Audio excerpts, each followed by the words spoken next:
आज के समय में हम सब इतने व्यस्त हो गए हैं कि हमारे पास खुद के लिए समय नहीं बचा है। हमारी दिनचर्या, हमारी जिम्मेदारियां और हमारे सपने सब कुछ हमें इस हद तक घेर लेते हैं कि हम अपने मन की आवाज़ सुनना ही भूल जाते हैं। जब कभी थोड़ा सा भी समय मिलता है खुद के साथ बैठने का, तो हमारे भीतर एक अजीब सी बेचैनी उठने लगती है। ऐसा लगता है कि जैसे मन हजारों विचारों से भरा पड़ा है। कल क्या हुआ, कल क्या होगा, कौन क्या सोच रहा है, हम क्या कर रहे हैं, आगे क्या करेंगे, यह सब सोच सोच कर हम अपने इस पल को चैन से नहीं बैठने देते। ऐसा लगता है कि हमारा दिमाग लगातार किसी अनजानी दौड़ में भाग रहा है, जहाँ ना कोई मंजिल दिखाई देती है, ना ही कोई ठहराव मिलता है। इसी विषय पर आज हम एक कहानी सुनाएंगे। एक बार एक गुरु और उसका शिष्य एक घने जंगल से गुजर रहे थे।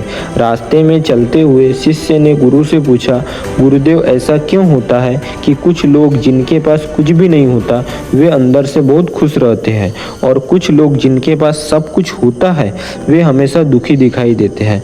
गुरुजी थोड़ी देर रुके, एक मुरझाए हुए फूल की ओर देखा और बोले, इस फूल को देखो।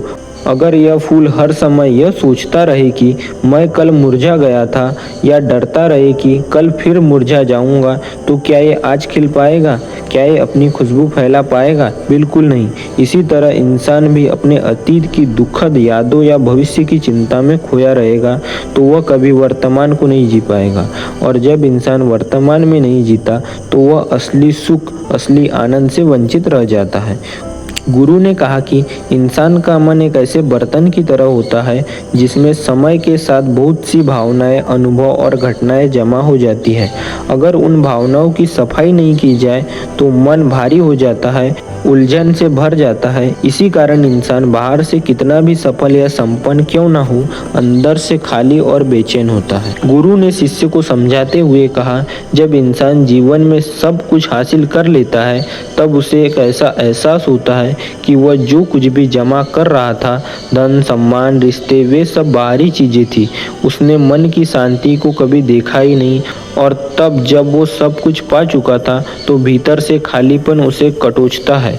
गुरु ने एक सूखे पेड़ की ओर इशारा करते हुए कहा, कभी यह पेड़ भी हरा भरा रहा होगा, इसके पत्तों पर पक्षी बैठे होंगे, इसके फल जानवर खाते होंगे, लेकिन आज ये सूखा हुआ है, इसके ऊपर एक भी पत्ता नहीं है। ऐसे ही मनुष्य भी समय के साथ अगर ध्यान न दे तो भीतर से सूखने लगता है। वह सब कुछ पा लेता है लेकिन जीना भूल जाता है। दौड़ते दौड़ते वह यह तक भूल जाता है कि इस दौड़ का अंत मृत्यु है। शिष्य गहरी सोच में डूबा हुआ था, तभी चलते हुए उसके पैरों में कांटा चुभ गया। गुरु ने पूछा, बताओ इस कांटे के लिए जिम्मेदार कौन है? शिष्य ने जवाब दिया, गुरुदेव, मैं खुद जिम्मेदार हूँ। आप अपनी बात समझा रहे थे, कांटा तो वहाँ पहले से ही पड़ा था, लेकिन मेरा ध्यान भटक गया, मैंने चलते हुए होश नहीं रखा। गुरु मुस्कुराए और बोले, यही समझदारी है। जब इंसान अपने साथ घट रही घटनाओं की जिम्मेदारी लेने लगता है तभी उसका विकास शुरू होता है। दूसरों को दोष देना आसान है, लेकिन खुद को देखना ही आत्मज्ञान की शुरुआत है। फिर गुरु ने बताया कि मन की सफाई के लिए कुछ अभ्यास जरूरी है।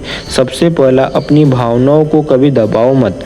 जब रोने का मन हो तो रो लो, जब हंसी आए तो हंसो, जब क्रोध आए तो खुलकर कहो। भावनाओं को रोकने से वह भीतर ही भीतर एक जहर की तरह फैल जाती है और मानसिक रूप से तोड़ देती है। दूसरा, एक ऐसा इंसान खोजो जिससे तुम अपने मन की हर बात कह सको, बिना डर के, बिना झिझक के, जिससे यह डर न हो कि वह तुम्हें जज करेगा। और तीसरा, हर रात सोने से पहले दिन भर जो कुछ भी हुआ उसे मन से निकाल दो। चाहो तो लिख लो, चाहो तो किसी से कह दो, पर मन में दबाकर मत रखो। गुरु ने कहा कि अगर ये 3 अभ्यास कोई व्यक्ति 21 दिन तक लगातार कर ले तो उसका मन हल्का होने लगेगा, पुरानी गांठें खुलने लगेगी और भीतर से ताजगी आने लगेगी। अक्सर हम दूसरों को दिखाने के लिए बात करते हैं, लेकिन असली बात तो दिल में होती है, वो हम कह नहीं पाते। जब हम सच को बोलना शुरू करते हैं, वो सच जो हम किसी के बारे में सोचते हैं, तब हम खुद से जुड़ना शुरू करते हैं। गुरु ने यह भी कहा कि भावनाएं दबाकर रखने से इंसान टूटने लगता है, लेकिन जब वो अपनी भावनाओं को स्वीकार करके उन्हें बाहर निकालता है तो वह धीरे धीरे धीरे स्वतंत्र होने लगता है। दुख से, चिंता से, डर से यही प्रक्रिया उसे सच्चे सुख की ओर ले जाती है।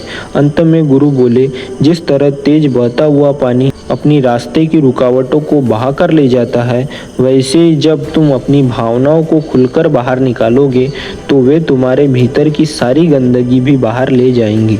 शिष्य ये बातें सुनकर भावविभोर हो गया।